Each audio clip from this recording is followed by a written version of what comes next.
বানি, আজকে কি তোমার মাকে ঘুম পাড়িয়ে দিচ্ছ নাকি?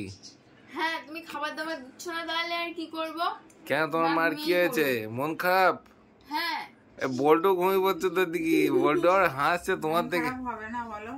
অ্যানিভার্সারি গেল কোনো গিফট পাইনি, পয়লা বৈশাখ গেল কোনো গিফট পাইনি, নীল পুজো, তারপরে নীল পুজো, চড়ক পুজো, বাসন্তী পুজো, অষ্টমী গেল, যখন দুর্গা অষ্টমী যায় তখন তো তোমার অন্য কিছু মনে হয়। বাসন্তী পুজো, অষ্টমী গেল, তারপরে রামনবমী গেল, কত অনুষ্ঠান চলে গেল, কিছু গিফট পেলাম না। দার ঘুম পাচ্ছে।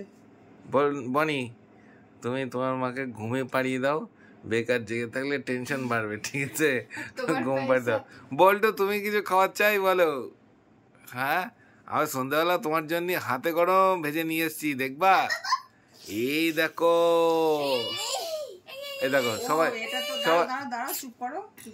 সবার ঘুমিয়ে গেছে। এটা তো সেই মোর বাজার থেকে নিয়ে এসেছিলাম প্যাকেট গুলো, এই প্রেসার কুকারের মধ্যে ফেলে গরম গরম বানিয়ে এনেছে। এগুলো মনে হয় এখন আপাতত পাওয়া যাচ্ছে না। না কেন পাওয়া যায় কিনা জানি না, কিন্তু এগুলো খেতে বেশি টেস্ট লাগে।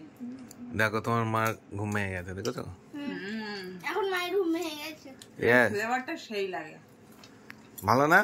দেখো কত সুন্দর করে বানিয়েছি, কালার এসেছে দেখো। সন্ধ্যাবেলা টিফিন জমে ক্ষীর আর বল্টু বানি তো এইসবই চাই, এইসব পেলে আর কিছু লাগে না। বানি, আর কি লাগবে বল্টু? আর লাগবে? এতে হয়ে যাবে, কিছু লাগবে না, এতেই যথেষ্ট।